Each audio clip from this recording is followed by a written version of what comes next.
Selamat bertemu kembali dengan saya dalam materi pengantar teknologi informasi. Baik, pada pertemuan materi pengantar teknologi informasi sesi kedua ini, kita akan membahas masalah konsep teknologi informasi. Berikutnya mengenai definisi dari teknologi secara umum adalah kemampuan teknik yang berlandaskan pada pengetahuan ilmu eksak yang berdasarkan proses teknis. Selanjutnya, definisi dari informasi secara umum adalah data yang diolah menjadi lebih berarti dan berguna bagi pemakainya atau user. Berikutnya mengenai siklus informasi atau information cycle. Ya, di sini terlihat ada beberapa siklus. Yang pertama mengenai collecting data atau pengelompokan data. Ya. Di sini terlihat bahwa apa yang diperlukan di dalam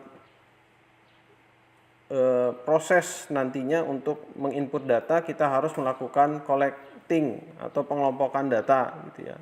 Data-data apa saja yang dianggap penting untuk diinputkan. Gitu ya. Kemudian berikutnya setelah itu adalah menginputkan data. Ya. Nah, di sini device, bermacam-macam device yang diinputkan, ya, melalui peralatan input tadi, gitu ya, berdasarkan data yang sudah kita pilah, gitu ya. Kemudian kita lakukan proses penginputan. Kemudian data tersebut, gitu ya, yang setelah diinput akan melalui device atau perangkat untuk diproses, ya. Melakukan kalkulasi, perhitungan atau pengenalan data, bagaimana data itu akan diproses nantinya. Ini akan lebih detailnya akan kita jelaskan pada sesi selanjutnya. Ya. Setelah data itu diproses, selanjutnya adalah jadi output. Ya. Output yang tentunya sesuai dengan target, ya, atau output yang diinginkan, hasil yang diinginkan. Selanjutnya setelah itu, ya, output ini diberikan ke siapa atau didistribusikan, ya. Nah, didistribusikan pada siapa? End user. Baik secara individual, kelompok, organisasi, dan seterusnya.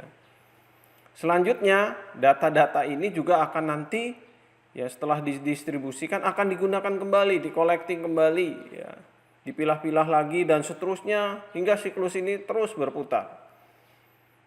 Ya. Ini dinamakan dengan siklus informasi. Ya. Selanjutnya mengenai informasi, ya, di sini ada dua, ya, kategori dari informasi yang mengenai kualitas atau quality dan nilai atau value. Ya. Di mana dikatakan berkualitas, ya, informasi dikatakan berkualitas adalah ada beberapa unsur yang harus terpenuhi. Yang pertama adalah akurat, ya, berarti datanya akurat, ya, sesuai, gitu ya. Kemudian waktu, ya, tepat waktu. Ya. Jadi datanya dibutuhkan atau berkenaan dengan waktu yang dibutuhkan, gitu ya. Kemudian yang berikutnya adalah dikatakan berkualitas mengenai relevansi atau kesesuaian, sesuai, ya. Ya. Yang sebenarnya ada satu lagi, yaitu silakan nanti Anda cari referensi lain yang menyatakan bahwa ada komponen lain yang dikatakan berkualitas adalah up to date, ya, datanya jadi datanya up to date. Namun referensi yang umum ini ada 3. Sekali lagi adalah akurat, tepat waktu, dan relevansi. Berikutnya mengenai informasi dikatakan bernilai atau mempunyai value, ya, adalah terkait dengan masalah biaya dan manfaat. Jadi dikatakan bernilai ya, terkait dengan cost atau biaya dan benefit atau manfaatnya. Ya. Mungkin itu dari pemaparan ini.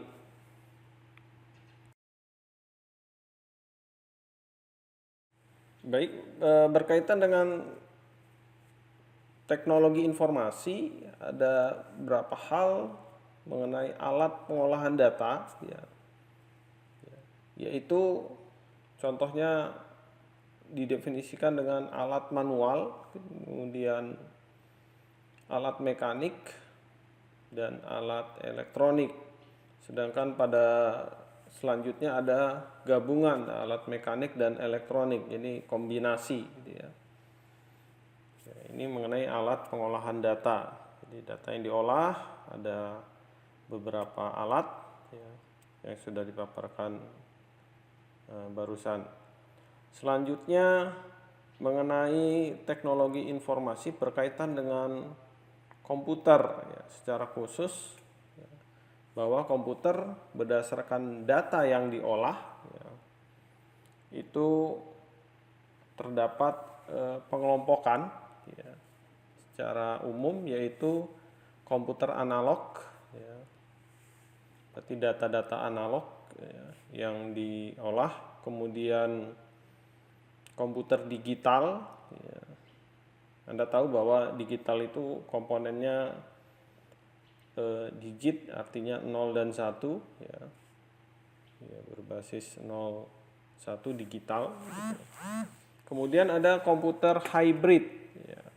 Hybrid mungkin lebih besar ya, lebih luas lagi ya, penggabungan ya, dari analog dan digital dan lebih kompleks tentunya.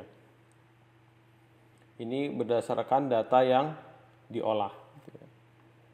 Kemudian komputer berdasarkan pengguna atau user.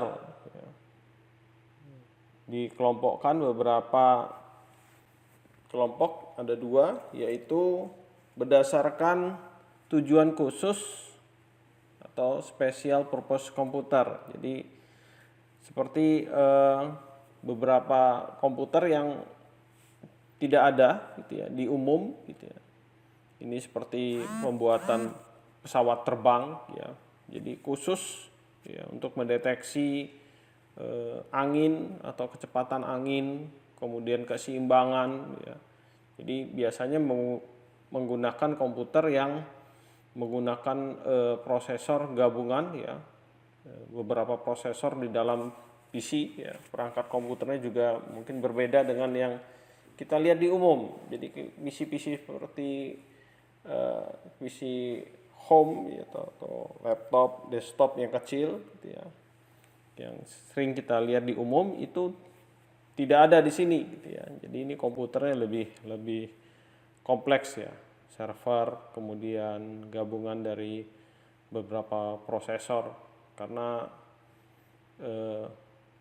kompleksitasnya yang lebih tinggi dan membutuhkan pemrosesan yang lebih kompleks tentunya ya. Jadi itu yang berdasarkan pengguna user. Jadi ada 2 kelompok. Yang pertama berdasarkan tujuan khusus special purpose computer dan tujuan umum ya, secara umum yang sering disebut dengan general purpose computer.